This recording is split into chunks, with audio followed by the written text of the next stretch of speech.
जय हिंद दोस्तों। आज हम आपके लिए एक बहुत ही महत्वपूर्ण वीडियो लेकर आए हैं जो कि दक्षिण भारत के प्रमुख राजवंश से संबंधित है। इसमें आपको बहुत सारे वंशों के बारे में जानने को मिलेगा, जैसे कि राष्ट्रकूट वंश हो गया, चालुक्य वंश हो गया, काकतीय वंश हो गया, या फिर चोल वंश हो गया, या फिर पल्लव वंश। ये सब सारे वंश को आपको इस वीडियो में डिस्कस करने वाले हैं। तो यदि आप इस वीडियो को निश्चित रूप से लास्ट तक देख लेते हैं तो आपको 1 से 2 क्वेश्चन हर एक एग्जाम में, जिसमें जीके जीएस पूछे जाते हैं, आपको बनते जाएंगे और आप एक अच्छा स्कोर कर सकेंगे। तो चलिए दोस्तों, वीडियो को शुरुआत करते हैं। यदि आप हमारे चैनल पर नए हैं तो चैनल को जरूर सब्सक्राइब कर दीजिए और वीडियो को लाइक कर दीजिए। चलिए चलते हैं क्वेश्चन की तरफ। सबसे पहले हम पल्लव वंश के बारे में जानेंगे। तो पल्लव वंश के सबसे पहले इनके संस्थापक कौन थे? तो पल्लव वंश के संस्थापक आपको सी विष्णु हो जाएंगे।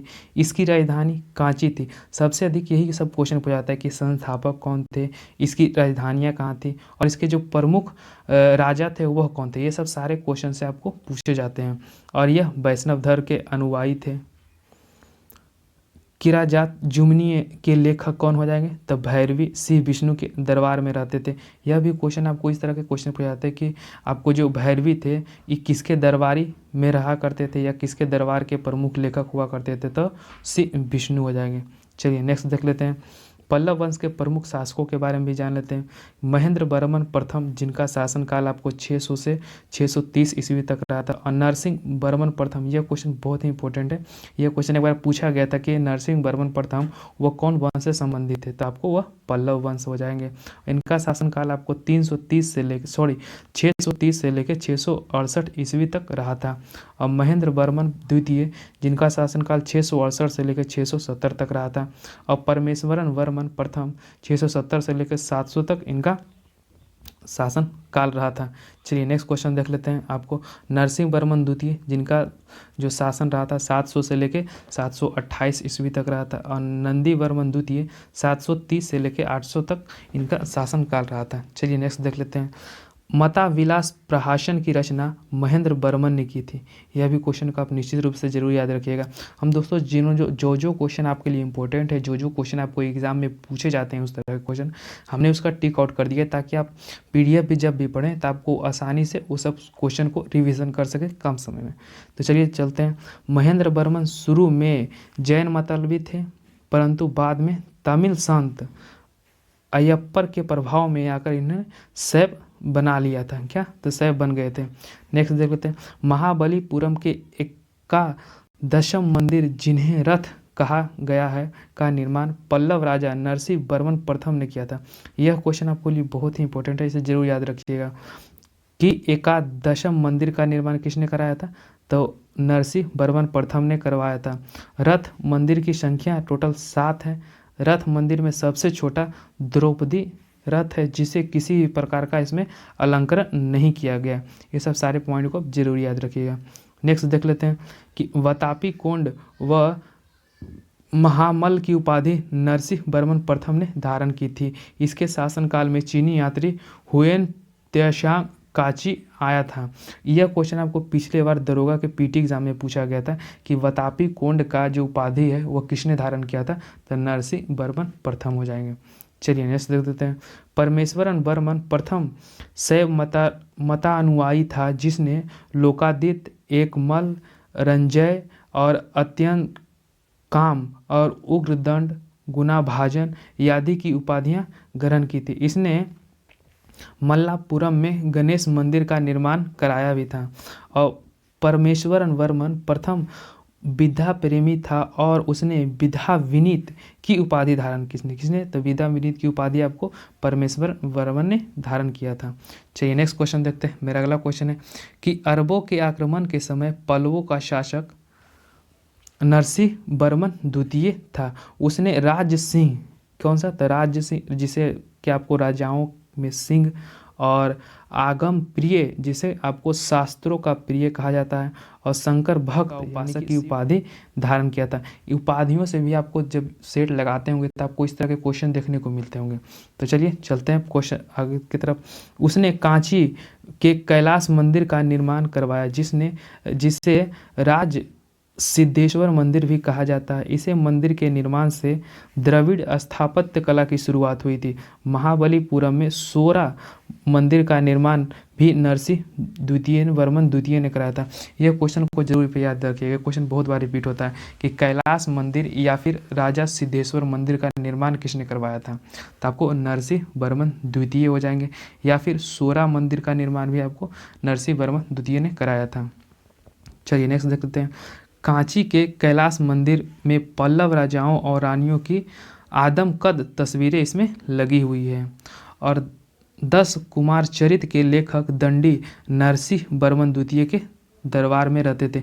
यह भी क्वेश्चन आपको एक बार एग्जाम में पूछा गया था कि जो दंडी जो लेखक थे, एक प्रमुख लेखक, वो किसके दरबार में रहते थे, तो नरसिंह वर्मन के द्वितीय के दरबार में, और इन्हों के द्वारा 10 कुमार चरित्र पुस्तक लिखी गई थी। नेक्स्ट देख लेते हैं। कांची के मुक्तेश्वर मंदिर तथा बैकुंठ पेरामल मंदिर का निर्माण नंदीवर्मन द्वितीय ने कराया। अब प्रसिद्ध वैष्णव संत तिरुमलई अलावर नंदीवर्मन द्वितीय के समकालीन थे। चलिए नेक्स्ट क्वेश्चन देखते हैं। अब हमारा यहाँ से चोल स्टार्ट हो जाता है। चोल के बारे में जानेंगे, चोल वंश के बारे में। 9वीं शताब्दी में चोल वंश पल्लवों के ध्वंसावशेष पर स्थापित हुआ, यानी कि जब चोल वंश ध्वंस हो गया तो उसी के जगह पर आपको चोल वंश के ध्वस्त के अवशेष पर इन्होंने स्थापना किया। और इस वंश के जो चोल वंश है, इसके जो संस्थापक कौन थे, तब विजयालय थे। यह भी क्वेश्चन आपको एक बार एग्जाम में पूछा गया था। चोल वंश के संस्थापक विजयालय हो जाएंगे, जिसकी राजधानी तंजाय, जो कि तंजौर और तंजावुर था। तंजावुर का वास्तुकार कुंजूर मलन राजकुमार पेरू थच्चन था। क्या, तो पेरू थच्चन हो जाएगा। चलिए नेक्स्ट क्वेश्चन देखते हैं। विजयालय ने नरकेसरी की उपाधि धारण की और निशुभ सुधनी देवी मंदिर बनवाया। चोलों का स्वतंत्र राज आदि प्रथम स्थापित किया। पल्लवों पर विजय पाने के उपरांत आदि प्रथम ने कोदंड राम की उपाधि धारण किया था। तो आदित्य प्रथम ने कोदंड राम की उपाधियां धारण की थी। चलिए नेक्स्ट क्वेश्चन देखते हैं कि तकोलम की युद्ध में राष्ट्रकूट नरेश कृष्ण तृतीय ने प्रांतक प्रथम को पराजित किया। यह इस युद्ध में प्रांतक प्रथम का बड़ा लड़का राजा दित्य मारा गया था। नेक्स्ट देख लेते हैं। राजा राम प्रथम ने श्रीलंका पर आक्रमण किया था। यह क्वेश्चन आप जरूर याद रखिएगा। राजराज प्रथम ने आपको श्रीलंका पर आक्रमण किया था, जहां के राजा महिर पंचम थे। यह क्वेश्चन आपको पूछा गया, को भगाकर श्रीलंका के दक्षिण जिला रोहन में इन्होंने आपको शरण लेना पड़ गया था। नेक्स्ट क्वेश्चन देखते हैं। राजराज प्रथम ने श्रीलंका के विजित प्रदेशों को चोल साम्राज्य का एक नया प्रांत घोषित किया और इसकी राजधानी जो है यह पोलन रूबा को बनाया गया था। नेक्स्ट देख लेते हैं। राजराज प्रथम ने शैव धर्म का अनुयायी था। यह कौन था, तो आपको शैव धर्म का अनुयायी हो जाएगा। इसने तंजौर में राजेश्वर का शिव मंदिर बनवाया था, यानी कि राजराज प्रथम ने राजराजेश्वर मंदिर का निर्माण करवाया था। नेक्स्ट क्वेश्चन देख लेते हैं। चोल साम्राज्य का सर्वाधिक विस्तार राजेंद्र प्रथम के शासनकाल में हुआ था। बंगाल के पाल शासक महीपाल को पराजित करने के बाद राजेंद्र प्रथम ने गंगे कोड चोल की उपाधि धारण किया था। यह किसने धारण किया था, तो राज प्रथम ने धारण किया था। इसे भी आप जरूर याद रखिएगा। और नवीन राजधानी गंगोड चोलपुरम के निकट चोल गंगम नामक विशाल तालाब का भी निर्माण करवाया था। चलिए नेक्स्ट देख लेते हैं कि चोल काल की भूमि के प्रकार, यानी कि चोल जो शासन था उस समय की भूमि किस किस के प्रकार के हुआ करते थे। गैर ब्राह्मण किसान स्वामी की जो भूमि हुआ करती थी उसे बेलनार और बेगई कहा जाता था, और ब्राह्मणों को उपहार में दी गई भूमि को ब्रह्मदेय कहा जाता था, और किसी विद्यालय के रख रखाव की भूमि को शाला भोग कहा जाता था, और मंदिर के उपहार में दी गई भूमि को देवदान या तिरुनम टडिकन्नी मंदिर कहा जाता भूमि कहा जाता था, और जैन संस्थानों को दान में दी गई भूमि को पल्ली चद्दम कहा जाता था, और गजनी का सुल्तान मोहम्मद राजेंद्र प्रथम का समकालीन था। इसे भी आप याद रखिएगा। नेक्स्ट देख लेते हैं। राजेंद्र द्वितीय ने प्रकेशरी एवं वीर राजेंद्र को राजकेसरी की उपाधि धारण की। चोल वंश का अंतिम राजा राजेंद्र तृतीय था। इसे भी आप जरूर याद रखिए। कौन सा? राजेंद्र तृतीय हो जाएगा। नेक्स्ट देख लेते हैं। चोलों एवं पश्चिमी चालुक्य के बीच शांति स्थापित करने में गोवा के कदम शासक जयकेश प्रथम ने मध्यस्थ की भूमिका निभाई थी। विक्रम चोल अभाव एवं अकाल से ग्रस्त गरीब जनता से राजस्व वसूल कर चिदम्बरम मंदिर का विस्तार करवा रहा था। नेक्स्ट देख लेते हैं। कालोतुंग द्वितीय ने चिदम्बरम मंदिर में स्थित गोविंदराज विष्णु की मूर्ति को समुद्र में फेंकवा दिया। कालांतर में विष्णु आचार्य रामानुज ने उस जो मूर्ति था उसका पुनरुद्धार किया और उसे तिरुपति के मंदिर के प्राण प्रतिष्ठान में किया था। चलिए नेक्स्ट देख लेते हैं कि चोल वंश में भाग लेने वाले उच्च पदाधिकारी को पेरुदरम क्या है? तो उसे पेरुदरम एवं निम्न श्रेणी के पदाधिकारी को सेरुदरन कहा जाता था। और लाखों के कुछ जो अधिकारियों को उदन कुटन कहा गया, जिसका अर्थ था सदा राजा के पास रहने वाले अधिकारी वह हुआ करते थे। और संपूर्ण चोल को 6 मंडलों में बांटा गया था। मंडलम जो कोट्टम नाडु एवं नाडु कई कुर्रम के विभक्त था। और नाडु की स्थानीय सभा को नट्टूर एवं नगर की स्थानीय सभा को नरतार कहा जाता था। चलिए नेक्स्ट देख लेते हैं। आपको बल्लार जाति के धनी किसान को केंद्रीय सरकार की देख रेख में नाडु के कामकाज में अच्छी खासा नियंत्रण हासिल था।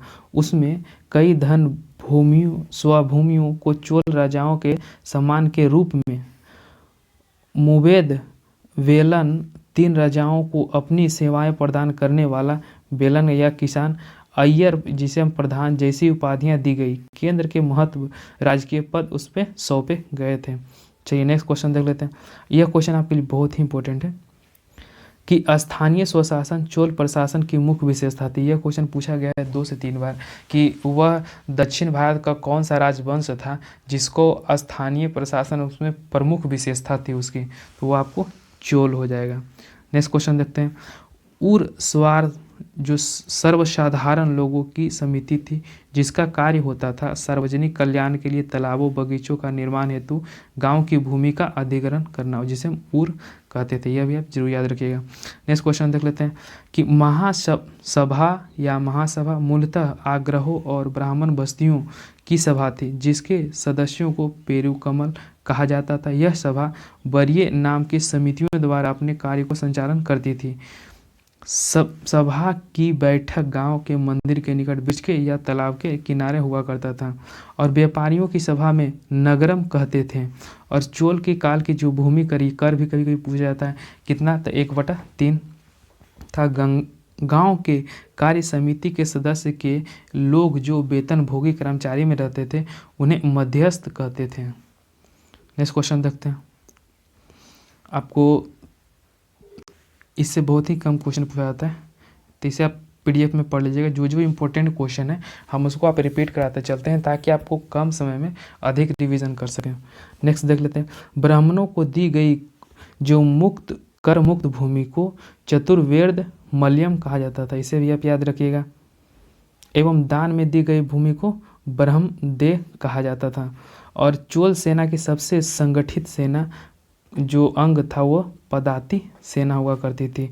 और चोल काल के कालांजू सोने के सिक्के थे।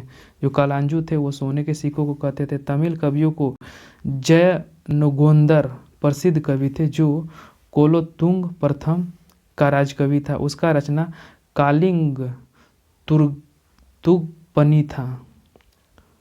नेक्स्ट देख लेते हैं। मेरा अगला क्वेश्चन है कि आपको कंबन और ओटक कुट्टन और पुलिंदेन की तमिल साहित्य का था और पेप पोन रन कन्नड़ साहित्य का त्रिरत्न कहलाता था। इसे भी याद रखिएगा। पेम पंप पोनन रन ये आपको तमिल के त्रिरत्न कहलाते थे। और पर्सी ब्राउन ने तंजावुर के बृहदेश्वर मंदिर के जो विमान की को भारतीय वास्तुकला का निष्कास माना है।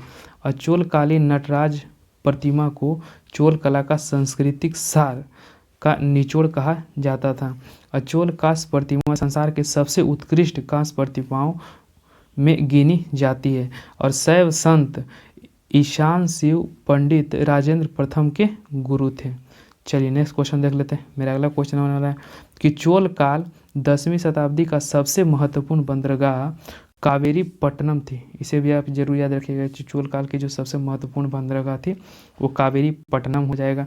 और बहुत बड़ा गांव जो एक इकाई के रूप में शासित किया जाता था उसे तानियर कहा जाता था। चलिए नेक्स्ट क्वेश्चन देखते हैं। मेरा अगला क्वेश्चन होने वाला है, इसके बाद आपको चालुक्य वंश के बारे में जानेंगे कि उत्तर मेरु शिलालेख जो सभा संस्था के विस्तृत वर्णन उपस्थित करता है परांतक प्रथम के शासनकाल से संबंधित था। और चोलों की राजधानी क्रमानुसार आपको रही थी, आपको उरई भी हो जाएगा, तंजौर भी हो जाएगा, और गंगकोंड भी हो जाएगा, और चोलपुरम और कांची, ये सब चोल की राजधानियाँ हुआ करती थी। और चोल काल में सड़कों को देखभाल के लिए बागान समिति इसकी आपको संरक्षण में किया करती थी। नेक्स्ट क्वेश्चन देखते हैं। चोल के आम वस्तुओं के आदान प्रदान का आधार धान होता था। इसे आप जरूर याद रखिएगा। क्या? तो धान हो जाएगा। और चोल काल की विशाल व्यापारी समूह निम्न थे। एक वलंजियर, एक नाना देसी हो जाएगा, एक मणि ग्रामम हो जाएगा। नेक्स्ट देख लेते हैं कि विष्णु के उपासक अलवर व शिव के उपासक नयनार संत कहलाते थे। इसे आप जरूर याद रखिएगा। नेक्स्ट देख लेते हैं आपको चालुक्य वंश के बारे में। चालुक्य वंश आपको 3 थे। एक चालुक्य आपको कल्याणी हो जाएगा, एक चालुक्य वंश बतापी हो जाएगा, एक चालुक्य वंश आपको बेगी। तो तीनों को हम डिस्कस करने वाले हैं। तो चलिए देखेंगे। कल्याणी के चालुक्य वंश की स्थापना तैलभ द्वितीय ने किया था। यह क्वेश्चन आपको एग्जाम में पूछा गया है। और इसकी राजधानी आपको मानखेट हो जाएगी। क्या? तो कल्याणी की राजधानी आपको मानखेट हो जाएगी। और चालुक्य वंश जो कल्याणी के प्रमुख शासक हुए तैलभ प्रथम, तैलभ द्वितीय, विक्रम द्वितीय, राज्य सिंह, सोमेश्वर, सोमेश्वर द्वितीय, विक्रमादित्य 6 और सोमेश्वर तृतीय और तैलभ तृतीय, ये सब चालुक्य वंश के कल्याणी से जुड़े हुए थे। नेक्स्ट देख लेते हैं। सोमेश्वर प्रथम ने मानखेट से राजधानी हटाकर कल्याणी जो कि कर्नाटक को बनाया। इस वंश का सबसे प्रतापी राजा जो था वो विक्रमादित्य 6 था। तो इसे भी आप जरूर याद रखिएगा। नेक्स्ट देख लेते हैं। बिल्हन एवं विज्ञानेश्वर का विक्रमादित्य 6 के दरबार में रहते थे और मित्ता छरा हिंदू विधि ग्रंथ यज्ञवाकल्य स्मृति का व्याख्या नामक ग्रंथ की रचना महान विविधिता विज्ञानेश्वर ने की थी। इसे भी आप जरूर याद रखिएगा। और विक्रमाक देवचरित्र की रचना बिल्हन ने की है और इसमें विक्रमादित्य 6 के जीवन पर प्रकाश डाला गया। यह भी क्वेश्चन आपके लिए बहुत ही इंपॉर्टेंट है, इसे जरूर याद रखिएगा। नेक्स्ट देखते हैं। अब चालुक्य वंश बतापी के बारे में जान लेते हैं। जयसिंह ने बतापी के चालुक्य वंश की स्थापना की थी जिसकी राजधानी बतापी हुआ करती थी। क्या? तो बतापी जो कि बीजापुर के निकट थी। इस वंश के प्रमुख शासक थे पुलकेशिन प्रथम, कीर्तिमान पुलकेशिन द्वितीय, विक्रमादित्य और विनयादित्य और विजयादित्य। इनमें सबसे प्रतापी जो थे राजा पुलकेशिन द्वितीय थे। तो चलिए देख लेते हैं आगे। महाकूट स्तंभ लेख से प्रमाणित होता है कि पुलकेशिन द्वितीय बहु सुवर्ण एवं अग्नि अष्टोम यज्ञ संपन्न करवाया था और जिनेन्द्र को मोगतु मंदिर पुलकेशिन द्वितीय ने बनवाया था। तो मोगतु मंदिर को पुलकेशिन द्वितीय ने बनवाया था। और पुलकेशिन द्वितीय ने हर्षवर्धन को हराकर परमेश्वर की उपाधि धारण की थी। इसने दक्षिणा पथेश्वर की उपाधि भी धारण की थी। ये दोनों पॉइंट को याद रखिएगा। परमेश्वर और दक्षिणा पथेश्वर की उपाधि पुलकेशिन द्वितीय ने धारण किया था। चलिए नेक्स्ट देख लेते हैं कि पल्लव वंशी शासक नरसिंह वर्मन प्रथम ने पुलकेशिन द्वितीय को लगभग 642 ईस्वी में परास्त किया और उसकी राजधानी बतापी पर अधिकार कर लिया। संभवतः इस युद्ध में पुलकेशिन द्वितीय मारा गया था। तो कौन से युद्ध में? तो आपको जो इससे यानी कि पल्लव वंशी नरसिंह वर्मन प्रथम से जो युद्ध हुआ था उसमें पुलकेशिन द्वितीय मारा गया था। और इसी विजय के बाद नरसिंह वर्मन ने अपने को बतापी कोंड का उपाधि धारण किया था। यह क्वेश्चन बहुत बार पूछा जाता है कि बतापी कोंड का जो उपाधि है वो किसने धारण किया था? तो नरसिंह वर्मन प्रथम ने पुलकेशिन द्वितीय को हराने के बाद 642 ईस्वी में। नेक्स्ट देख लेते हैं, अहोल अभिलेख का संबंध पुलकेशिन द्वितीय से है और इसके लेखक कौन है? तो रवि कीर्ति इसके प्रमुख लेखक हो जाएंगे। नेक्स्ट क्वेश्चन देखते हैं, अजंता के एक प्रमुख गुहा चित्र में फारसी दूत मंडल को स्वागत करते हुए पुलकेशिन द्वितीय को देखा गया था। बतापी का निर्माणकर्ता कीर्ति वर्मन को माना जाता है। इसे भी आप जरूर याद रखिएगा। ये 2 पॉइंट है जो आपके लिए बहुत ही इंपॉर्टेंट है, जो कि आपको एग्जाम में रिपीट होते हैं। उसको हमने 2 बार टिक आउट कर दिया ताकि वो हमसे छूटे ना और हम आपको यहाँ पे रिवीजन करा दें। नेक्स्ट देखते हैं, मालवा को जीतने के बाद विनयादित्य को सकोतर पथनाथ की उपाधि धारण की थी। किसने? विनयादित्य ने। अब विक्रमादित्य द्वितीय के शासनकाल में ही दक्कन में अरबों के आक्रमण किया गया। इस आक्रमण का मुकाबला विक्रमादित्य की भतीजा पुलकेशी ने किया। इस अभियान की सफलता विक्रमादित्य द्वितीय ने इसे अविनजनाश्रय की उपाधि से प्रदान किया था। नेक्स्ट देख लेते हैं, विक्रमादित्य द्वितीय की प्रथम पत्नी लोक महादेवी ने पदक्कल में विरूपाक्ष महादेव मंदिर तथा उसकी दूसरी पत्नी त्रिकोल्य देवी ने त्रिकोलेश्वर मंदिर का निर्माण करवाया था। इस बंध का अंतिम शासक कीर्ति वर्मन द्वितीय था। इसे याद रखिएगा, कीर्ति वर्मन द्वितीय था और इसके सामंत दंती दुर्ग ने परास्त कर एक नए वंश राष्ट्रकूट वंश की स्थापना किया था। इसके बाद जो वंश आया था आपको वह राष्ट्रकूट वंश था। चलिए नेक्स्ट क्वेश्चन देखते हैं, अहोल को मंदिरों का शहर कहा जाता है। इसे भी आप जरूर याद रखिएगा। दक्षिण भारत से 3 से 4 पॉइंट है जो आपको हर एक एग्जाम में पूछे जाते हैं। जैसे कि एक उपाधि हो गया, सबसे अधिक बार पूछा जाता है कि कौन से राजा ने कौन सी उपाधि धारण की, और या फिर उसके वो जो वंश था उसके संस्थापक कौन थे, उसकी राजधानियाँ कौन थी, वो किस मंदिर को बनवाया। ये सब सारे क्वेश्चन है जो दक्षिण भारत से आपको रेगुलर देखने को मिलते हैं। यदि आप सेट भी लगाते होंगे तो इस तरह के क्वेश्चन आपको देखने को मिलते हैं। तो हमने उसको डबल टिक आउट कर दिया और स्टार भी लगा दिया ताकि वो क्वेश्चन हमसे छूटे ना और आप यहीं पे अच्छे से रिवीजन कर सकें। यदि आप इसका पीडीएफ भी लेना चाहते हैं तो आप इसका पीडीएफ ले सकते हैं, जो कि हमारा टेलीग्राम, जो कि इसका लिंक हम आपको डिस्क्रिप्शन में दिए हुए हैं, वहाँ से आप इसका पीडीएफ डाउनलोड कर सकते हैं। और जिन्होंने अभी तक वीडियो को लाइक नहीं किया वो ज़रूर निश्चित रूप से लाइक कर दें ताकि इस तरह का वीडियो आपको रेगुलर मिलता रहे और अपनी तैयारी को और मजबूत करते रहें। चलिए नेक्स्ट क्वेश्चन देखते हैं, चालुक्य वंश एक आपको बेगी हो गया, 2 हम तो पढ़ लिए, एक आपको चालुक्य वंश बतापी, एक कल्याणी को पढ़ लिए। अब देखते हैं बेगी के बारे में। बेगी के चालुक्य वंश के संस्थापक थे विष्णुवर्धन थे।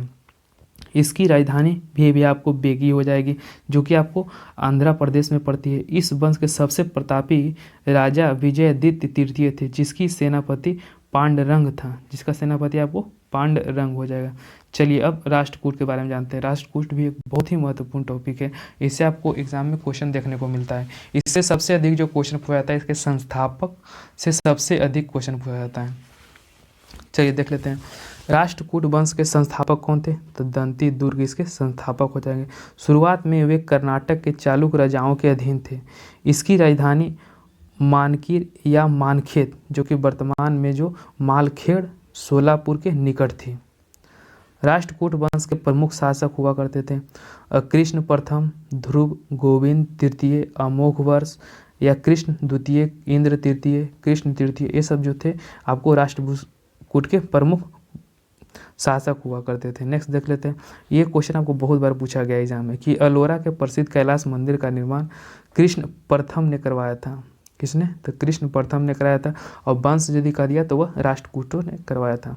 नेक्स्ट देख लेते हैं, ध्रुव राष्ट्रकूट वंश का पहला शासक था जिसने कन्नौज पर अधिकार करने हेतु त्रिपक्षीय संघ में भाग लिया और प्रतिहार नरेश, वत्स राज एवं पाल नरेश धर्मपाल को इसने पराजित किया था। इसे आप जरूर याद रखिएगा।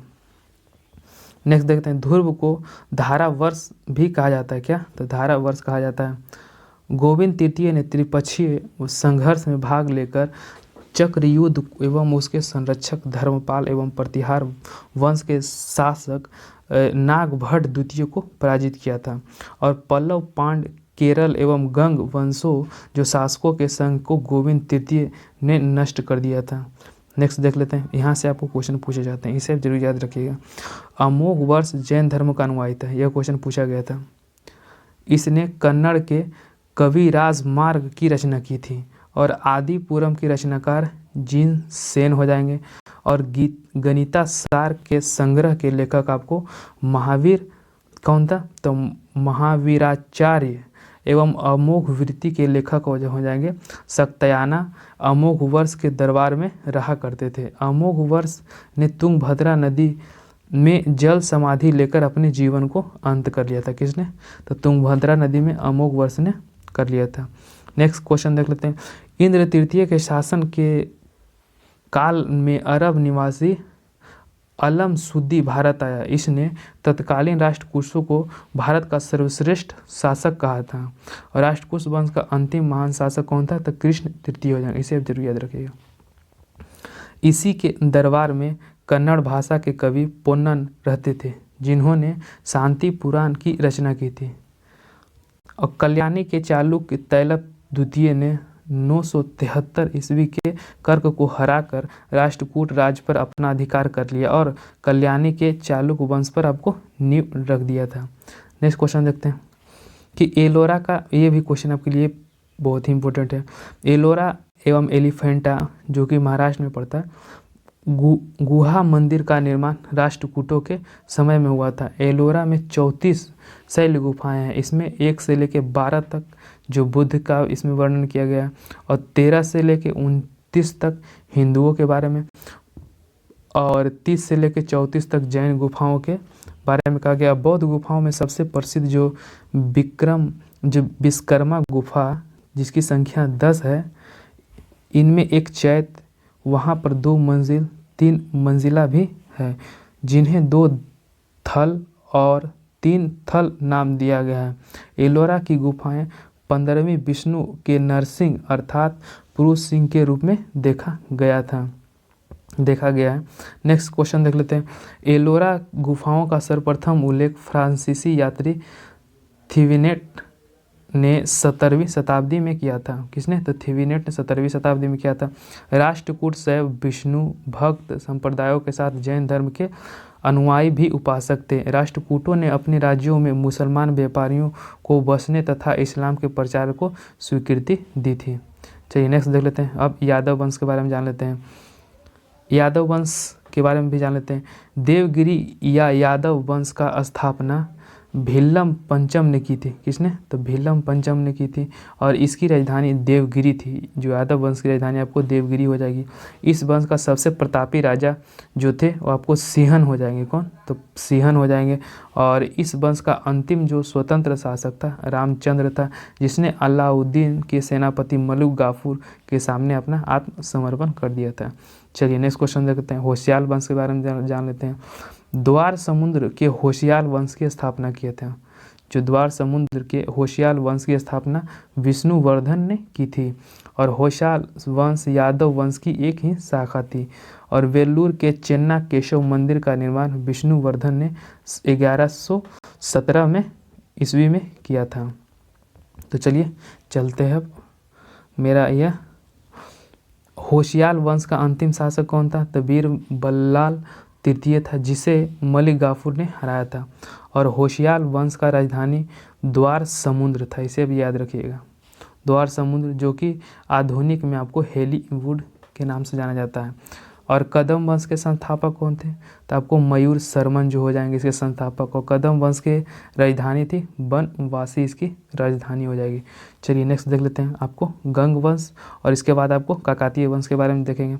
गंग वंश के संस्थापक वज्रहस्त पंचम हो जाएंगे। कौन, तो वज्रहस्त पंचम हो जाएंगे। और अभिलेखों के अनुसार गंग वंश के प्रथम शासक कोंकणी वर्मा था। कौन, तो कोंकणी वर्मा हो जाएगा। और गंगों के प्रारंभिक राजधानी कुबलाल था, जो कि कोलर में थी, जो बाद में तलकाड हो गया। क्या, तो तलकाड हो गया था। और दत्तक सूत्र पर टीका लिखने वाला गंग शासक माधव प्रथम था। अब चलिए देख लेते हैं एक बहुत ही महत्वपूर्ण टॉपिक काकतीय वंश के बारे में जान लेते हैं। इससे भी आपको एग्जाम में क्वेश्चन पूछाते हैं। तो चलिए दोस्तों, जिन्होंने अभी तक वीडियो को लाइक नहीं किया वो निश्चित रूप से ज़रूर लाइक कर दें, और जिन्होंने अभी तक चैनल को सब्सक्राइब नहीं किया वो सब्सक्राइब कर दें, ताकि इस तरह का जब भी वीडियो बनाए तो आपको रेगुलर नोटिफिकेशन मिल रहा है।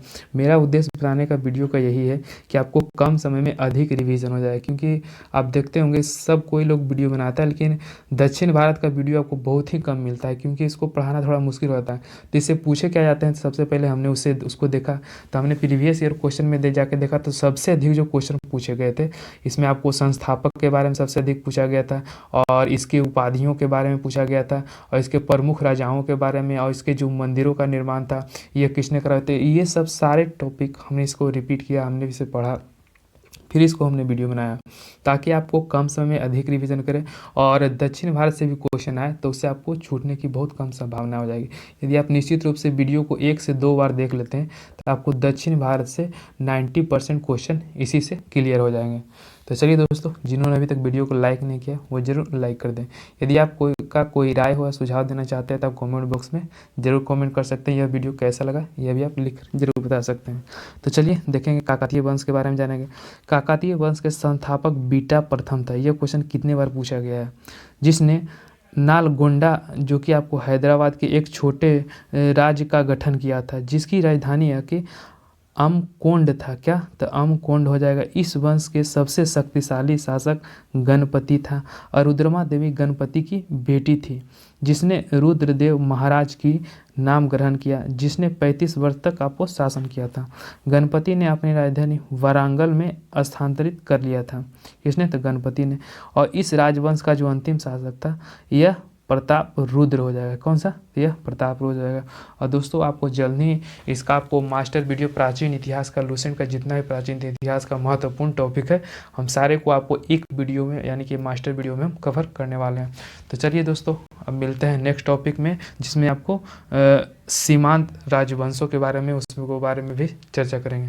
तो चलिए, जिन्होंने अभी तक वीडियो को लाइक नहीं किया वो जरूर लाइक कर दें। तो चलिए दोस्तों, अब मिलते हैं नेक्स्ट वीडियो में। तब तक के लिए जय हिंद।